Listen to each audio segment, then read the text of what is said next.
The Alternative Dig Talk. Real issues, real talk. Hi Rogers, can I ask you something? Shoot. What does corruption mean? Well, summarily, corruption is abuse of public power for personal gain or for the benefit of a group to which one owes allegiance. For example, when a public office is abused by an official accepting or soliciting a bribe. By the way, private people can be corrupt too, like bribing police officers to escape fines. Okay. So exactly how does that concern me?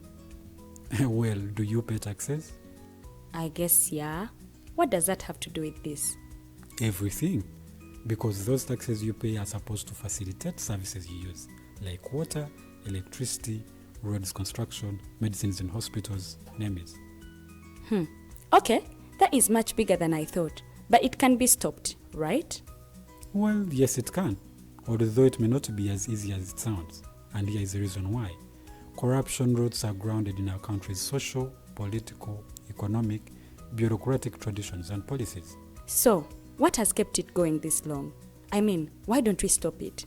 Well, the main reason why it has been here for so long is because institutions are weak, either as a result of poorly defined ethical standards of public service, weak administrative and financial systems, or ineffective watchdog agencies. What can we do to stop it? At a national level, we must focus on strengthening the independence and effectiveness of public institutions that fight corruption. At a personal level, we must commit to never giving a bribe. I promise I'll never give a bribe. Well, that's a great decision you have made. Me and you now have to spread this message to all our friends. If we all do our part, corruption will be no more. This message is brought to you by Alternative Digitalk. Are you craving for that special meal that will entice your taste buds and leave you with lasting thrilling memories? Look no further. Spice Island Bulenga has got your answer. Natural, fresh and delicious juice, the best meals. Don't miss our daily specials from Monday to Sunday. Pizza Wednesday, Saturday Pizza Bonanza, you buy one and take two. Come dine with us and feel the experience. We are located at Prime Shopping Center in Bulenga, Mitiana Road. For inquiries, call us on 0704111720. Spice Island, we treat your cravings.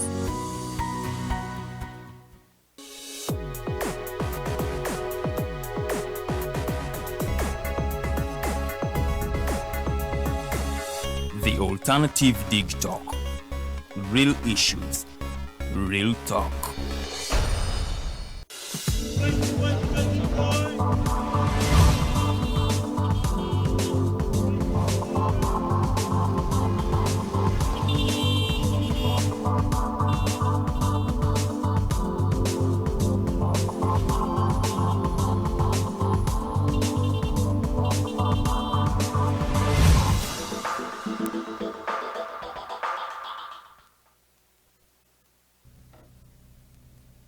Welcome back from that commercial break. We are now back from the updates.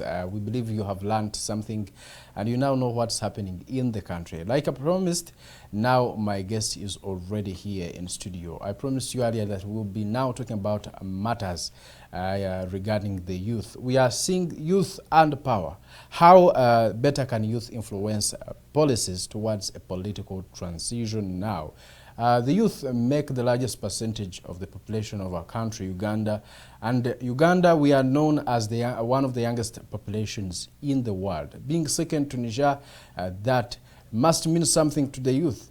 But the problem is we are not seeing that reflected, maybe in policies that are passed by the government in power, or here and there. One may say that the youth are not reflected. Their views may not be much reflected. That higher percentage could not be maybe reflected in power here and there. The youth, probably one would say they have been left out. What is causing this? How can they, what mechanisms can they now adopt to make sure they are part of their own government, the government where their population is the majority? That's what we'll be talking about this morning. And if you are just tuning in right now, you're watching the Alternative TikTok TV, and we are streaming across all our social media platforms. That is at the Alternative Uganda on YouTube, the same handle on Facebook, and on TikTok we use TikTok TV. Make sure you subscribe to this mighty platform if matters of national importance mean something to you. We always bring in here special people that we believe could contribute something towards the development of this country through sharing information and knowledge, because we all learn from each other. I, for one, learn from these people. We learn from you, our viewer, who share your comments with us and asking questions, or even give your own submissions. We always welcome your feedback, and we learn and teach each other, because we need a better country. We need a country that is informed, that is educated, that is inspired. That's what we do here, without being partisan, of course, as a platform, but giving freedom of expression to all individuals equally, regardless of their political ideas and their political parties. Now here in the studios I've been joined by the Western Youth MP candidate from the Forum for Democratic Change, and he is Mr. Abeneitwe Manful. He will be now saying hi to you, and we will delve deeper into the discussion this morning. I am Kenneth Rwemere to make sure I bring to you this show. Be part of it by liking and sharing to a friend. Mr. Abeneitwe, thanks for joining us on the Mighty Drive. Say hello to our viewer. Thank you so much, Kenneth. I'm so glad to be here at the TikTok TV for my very first time. My name is Manful Abeneitwe, a political activist, a human rights defender. I'm a leader of the youth, or I'm a member of the National Executive Committee of the Youth League at the Forum for Democratic Change, the party I have belonged to ever since I joined politics. I am a candidate for Western Youth Member of Parliament, where I look forward to represent the youth in the 12th Parliament of Uganda. It's incumbent on to us, like, you know, the topic of discussion today, to understand that as the youth, nothing for us without us. To the viewers, I thank you for following up, and I wish us all, because the viewers are always part of the discussion, I wish us all a fruitful deliberation on the matters that concern the youth and concern our great nation. Thank you. Thank you so much. That is it from Mr. Abeneitwe Manful. He has told you, he has told you at least, you and I, the background, his background at least. But one would wish to know the journey that now brings Manful Abeneitwe to this very day. That journey, have you been a politician from a younger age, like maybe from primary school, or is it something that you learned along the way and fell in love with, maybe bringing change in this country? What has that journey been like for you? Have you been pro-politics from the very beginning, or you were inspired by some other individuals out there along the way? You know, I think next year I will be making 10 years in active politics. I started following up politics, being inspired by great leaders in 2016. And not only that, from my primary school up to the university, I have been involving myself in the leadership of students. You know, being a prefect at secondary and primary schools. And at university, I was the chairman of the FDC Makerere University chapter, you know, which I served with all my knowledge and efforts. And it was quite, I served in quite a number of positions while at Makerere University. as the president of the Makerere University External Commerce Association. That is the association that was bringing together the students who were studying Bachelor of Commerce External, and quite a number of positions that I served when I was at the university. So it's not new to me to speak about politics. It's not new to me to offer myself to serve the youth, especially because I'm still a youth, you know. Contesting for a youth MP, you have to be a youth, not going beyond 30 years. With that background, what has been your inspiration? Like from a younger age, maybe, because one may say that maybe from a younger age you just loved being a leader. What has been that motivation for you, like from that very young age up to now, where you are now eyeing the MP seat for youth in Western Uganda? Of course, at a young age, joining politics was not a mere calling, but I was inspired and I was looking up to great leaders. When I was to join the FDC, I was inspired by the leaders of Dr. Kizza Besigye, who is a champion of change, and which I saw it important that the country needed change, you know, in its status quo. The likes of Honorable Jack Sabit, who was a former member of Parliament, Ruchiga, the likes of the Right Honorable Neta Nandara Mafabi, who is now contesting for president. You know, and quite many people that, you know, I was looking up to and inspired me to join the politics, to join the leadership, and you know, because I've gone through all the stages, I've not just come from there and said, no, I should contest for a member of parliament. At least I've gone through the stages up to where I am right now. For one to be inspired, maybe for some politician or a certain individual to inspire you, there are always values that they prioritize which are in line with what maybe you believe in or you love.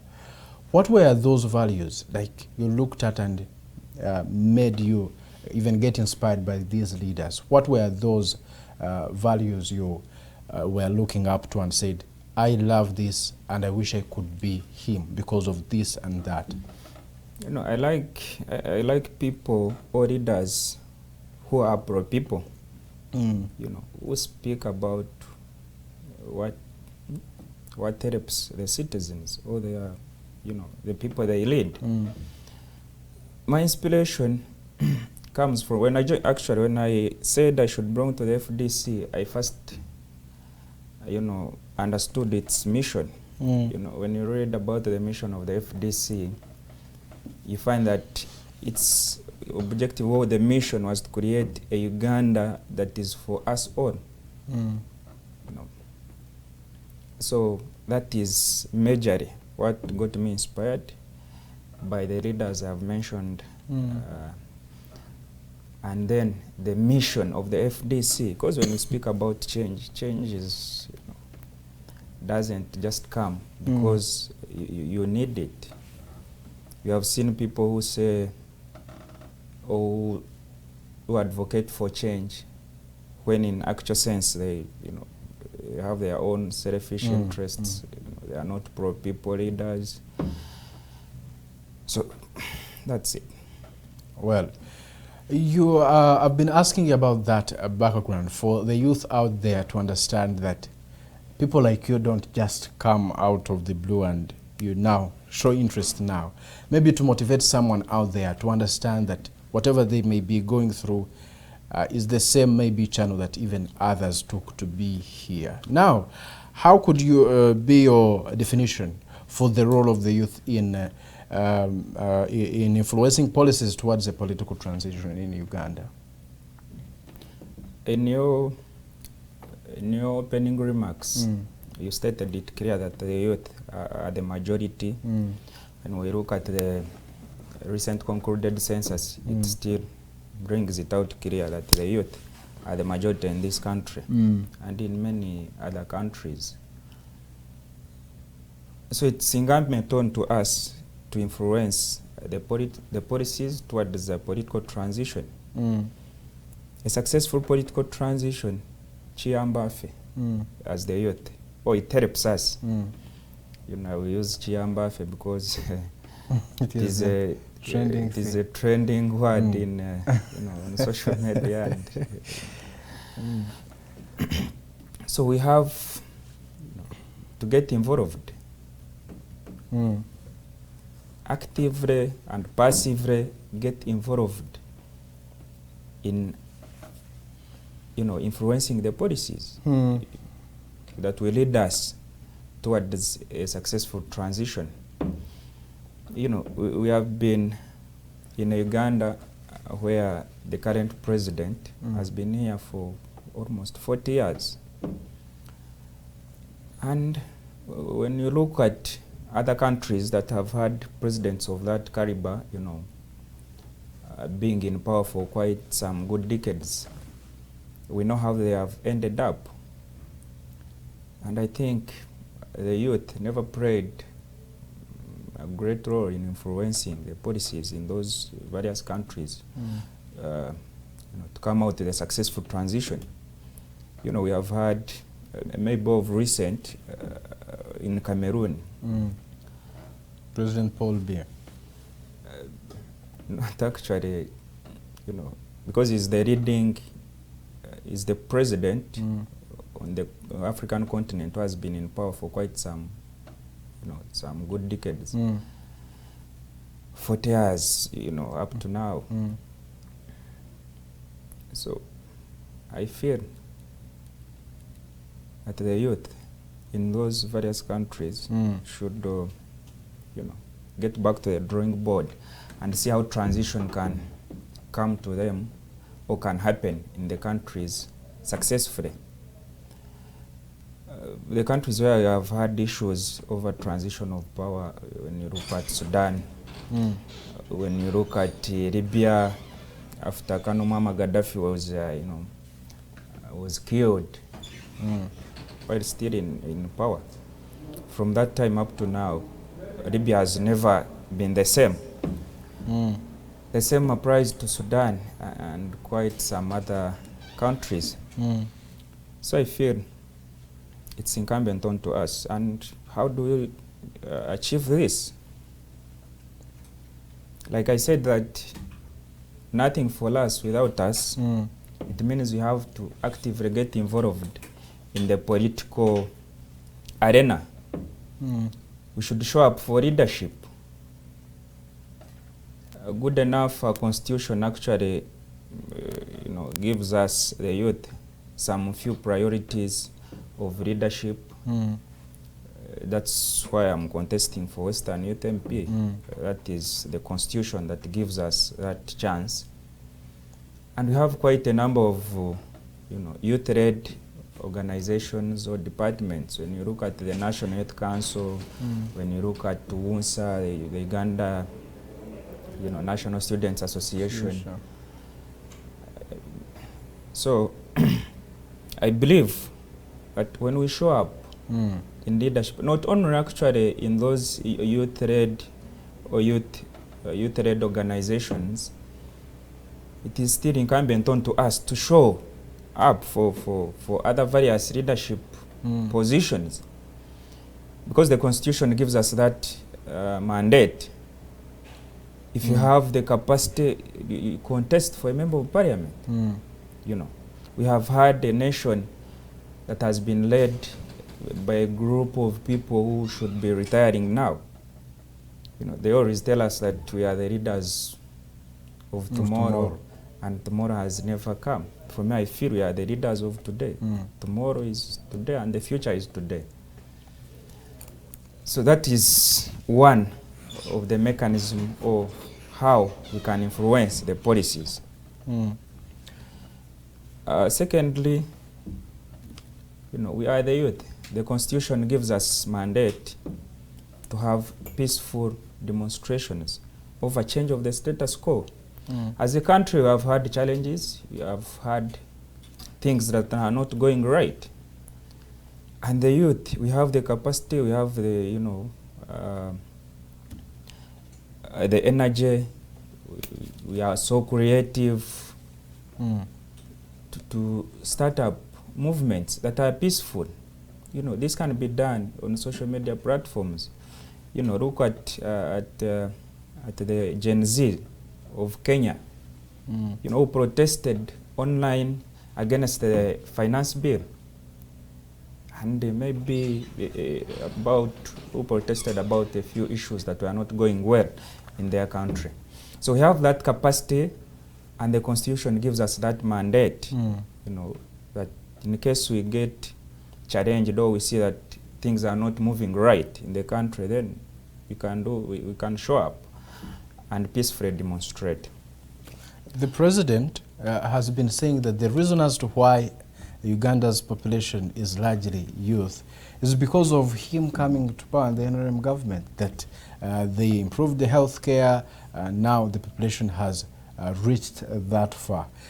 And should we say that you, the youth, are not being patient? Maybe the old man with the heart is preparing something for you. He's laying a very firm foundation for you. Maybe you are not being patient. I think it's not about the patience, because having many youth who are unemployed is not something to be thankful of. Yes, if he says because of the good health care system, that's why you have many youth in the country. That's not enough, because we all understand that the level of unemployment of the youth is so high, and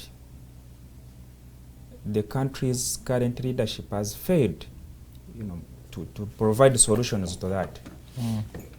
So it's not about him, as a person, and under his party NRM.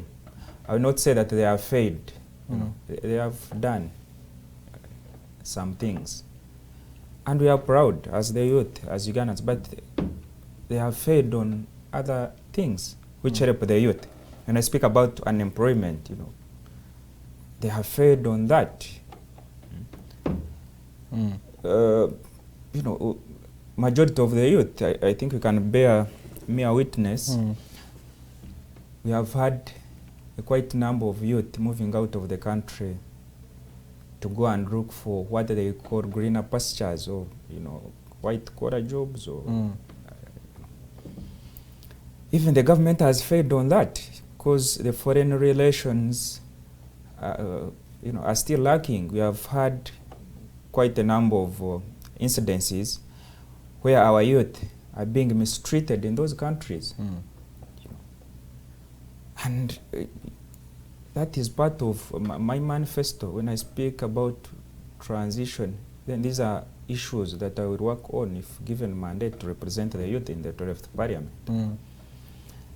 We need to reorganize the foreign relationship such that our youth, if there is unemployment here, which I can say cannot be worked upon in a blink of an eye, and we, all of us youth, we get fully employed, we shall still need to move out where there are opportunities in the outside countries. So we need to reorganize the foreign relation to help our youth who move out of the country to seek for employment opportunities. Talking about unemployment, indeed it is a very great challenge to our youth, but the government in power has at least had some attempts to make sure at least the youth get some jobs. We have seen the Myoga Fund, we have seen in this the Youth Livelihood Program, and the government has been putting some attempts to make sure the youth are involved. The president has been talking about improving the industry sector in the country to make sure there is job creation for the youth. Are those attempts outstanding for now for a country like Uganda that is still developing? Do we necessarily need now the youth taking over, like the top leadership, to make sure this is implemented?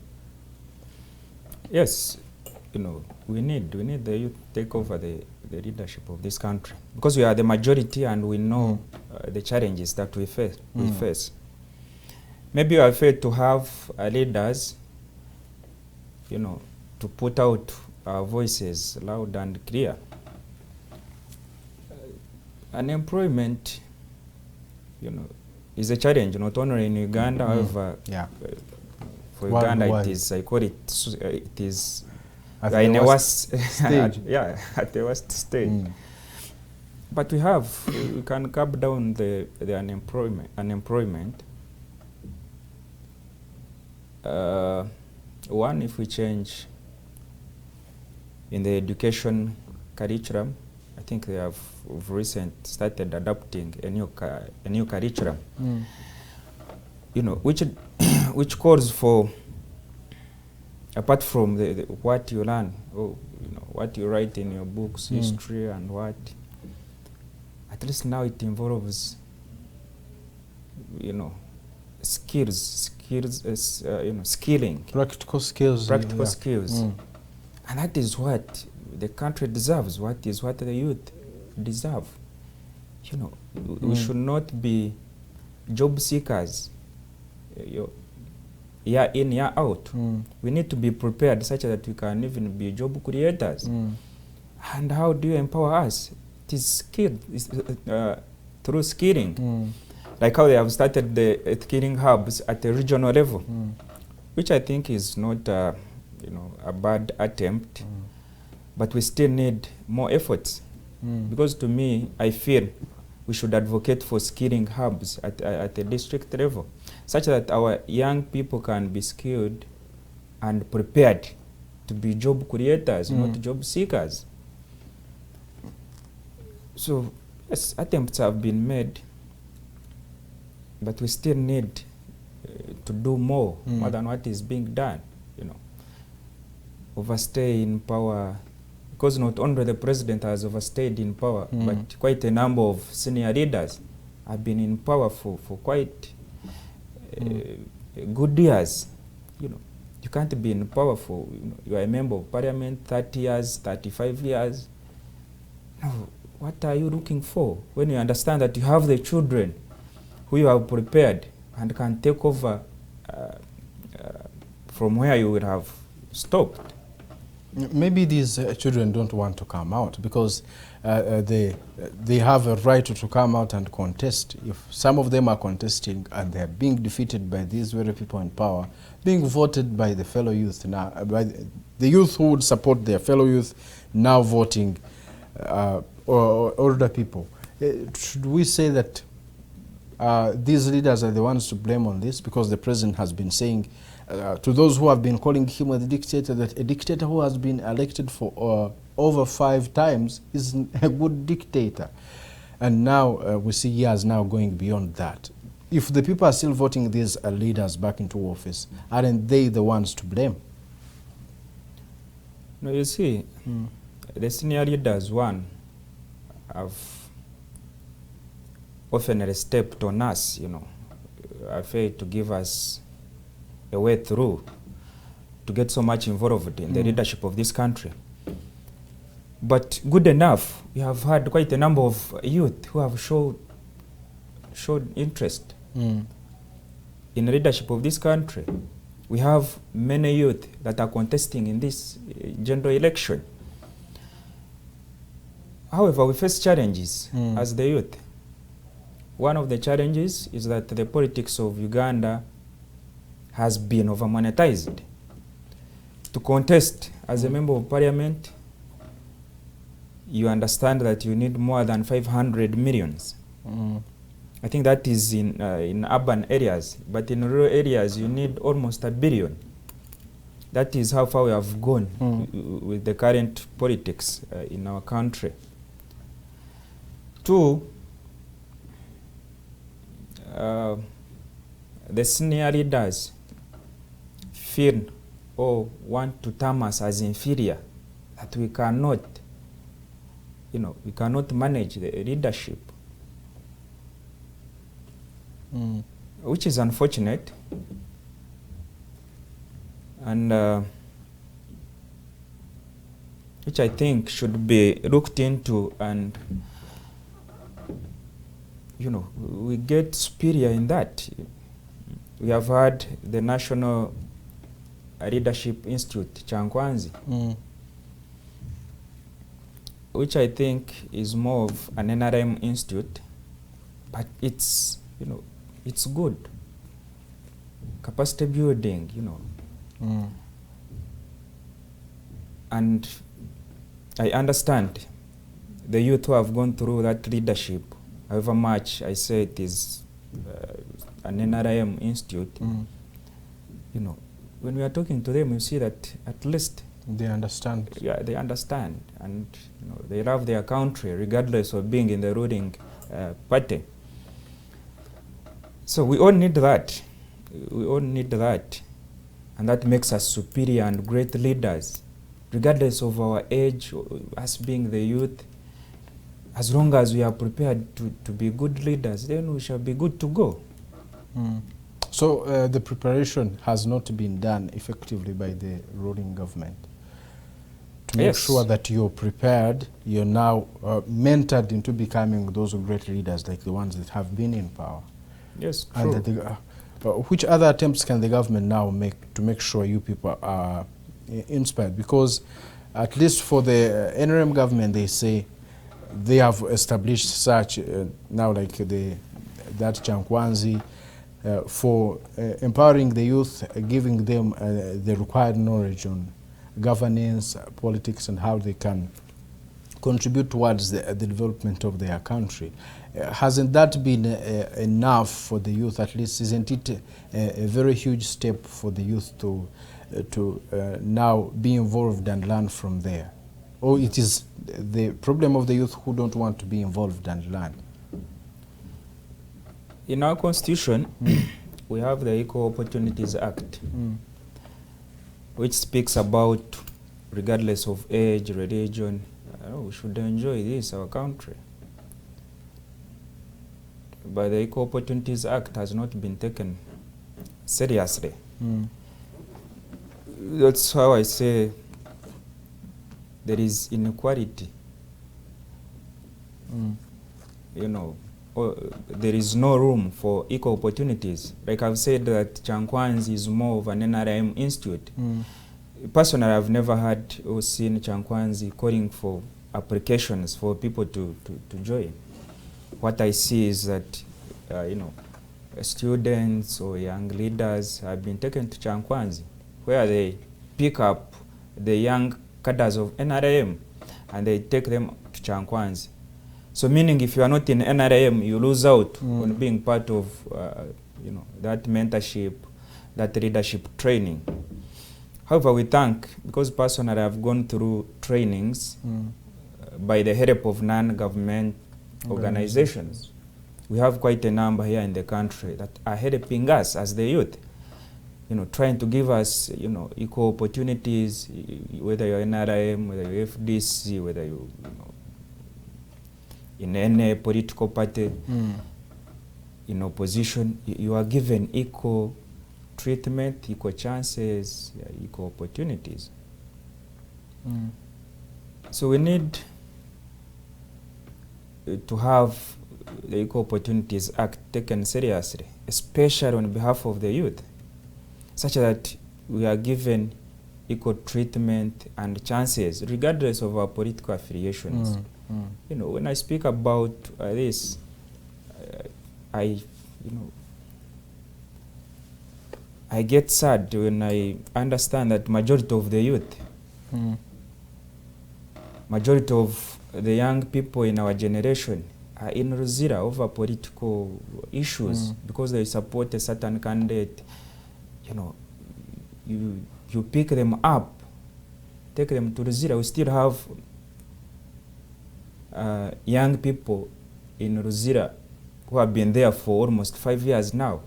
Some were arrested in the last election in 2020 towards the election in 2021, we have many who have been arrested in this election even. Yeah. Because I was following up on Honorable Chaguranyi incident in Mbarara, where majority of the youth were caught up because they are on his campaign trail. We are caught up, some brought, driven up to here in Kampala, including Olivia. We all know that young lady has been to prison. After getting out of the prison, now she has been taken back because she was driven from Mbarara actually and brought to Chief Magistrate's Court, I think in Kawempe, Kanyanya. So we need, because like the NRM candidate, his campaign is being run by the youth, and no one, is bothered about it, especially the security organs, but they get bothered on the youth who are on campaigns of other presidential candidates. So that is quite unfortunate, and it leaves, it takes out the Equal Opportunities Act, or it violates the act actually, because you favor a certain group of people and you want to harass, you want to intimidate, you want to arrest a certain group of people. Well, I want to ask a question about that. Why the youth in opposition are seen as a threat, maybe by the ruling government. But we will answer that after this short break. We are still with Mr. Abeneitwe Manful, and we are discussing power, youth and power. How can the youth influence policies towards a political transition? That's what we are discussing this morning. And if you just joined us, make sure you tap that subscribe button and turn on the notification bell such that you don't miss out on any conversation. Here we prioritize matters of national importance. And if that is something you love, or you know a friend, a brother, a sister who loves such, make sure you share the link, tap the share button and share to a friend so that they can enjoy this conversation. We are going in for a very short break. We'll be right back. Do not go away.